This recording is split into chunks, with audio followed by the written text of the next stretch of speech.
Ko'zimdan oqqizgan 3 tomchi yosh. Abduri Farruh Sayfidan. Ikkinchi qism. Bir oz o'ltirgandan keyin qahraxondan chiqdim.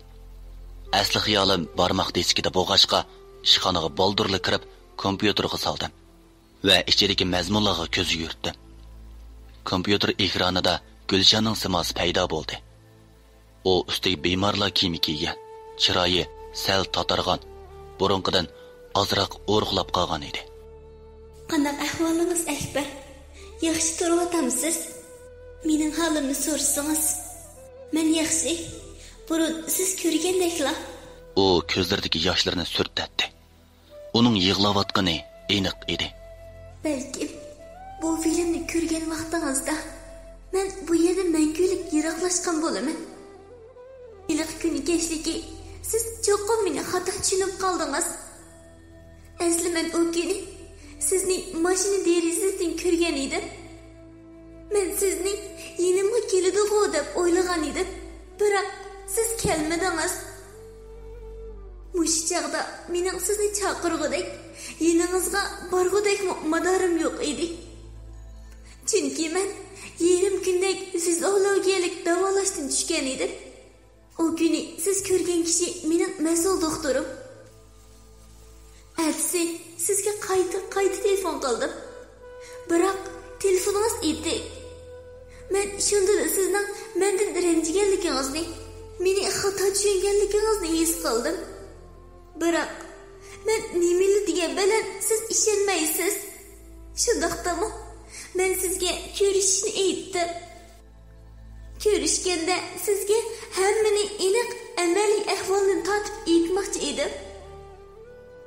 Biroq sizning ahvolingizga qarab aytmaslik qaroriga keldim. Chunki men sizni azoblanmasin dedim. Ko'zlaringizdan oqqan shu tomchi yosh mening barliq savollarimga javob bergan edi. Men yana sizni yaxshi ko'raman.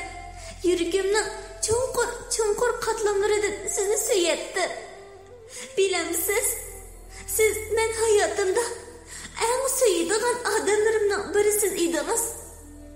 Rahmat sizga. Umrimning eng oxirgi vaqtlarida men hamroh bo'ldingiz. Men sizni yaxshi ko'raman. O'zingizni asrab, sizga baxt tilayman. Bularni anglab, ko'z oldim to'rlashdi. Bari ovozimni qo'yib etib vaqirdim. Yo'q! Sen zoti nima qilib qo'yding? Zoti nima qilib qo'yding? Ko'zlarimdan, yo'q, yuragimdan yig'lamoqdaman. Men yig'lamay kim yig'lasin? O'zimni ayblamoqdaman. Sen nima degan hamoqat? Bag'ri tosh, shaxsiyatchi. Сөйгүніңнің нем болып атқалықыны білмей yurgan qandoq vafosiz oshiqsan. Idogardagilar menga hayronlik ilikida qarab turibdi. Ularning varqirishig'a qaramay sirtqa yugurdim. Xotima. O kuni men uning mas'ul doktori bilan ko'rishdim. Uning Gulshanning nima sababdan bu holga tushib qolganligini so'radim. Uning deyishicha Gulshan rahning oxirgi bosqichiga berib qopti. Shuning uchun ziyoda ochiqlanmasligi va charchamasligi, o'ziga sovuq o'tkazib olmasligi kerak ekan. Lekin o kuni u sovuqda ko'p turganlik uchun kasalligi to'limi adab ketibdi. Garchi davolashni kuchaytgan bo'lsa-mu, yana o'nim bermabdi. U davolashni qat'iy rad qilib ketib qopti. Nega ketganligini hech kimga aytmabdi. Men uning yenidan chiqib, Gulshan ikkimiz eng oxirgi qitim borgan yiliqi yaki bordim.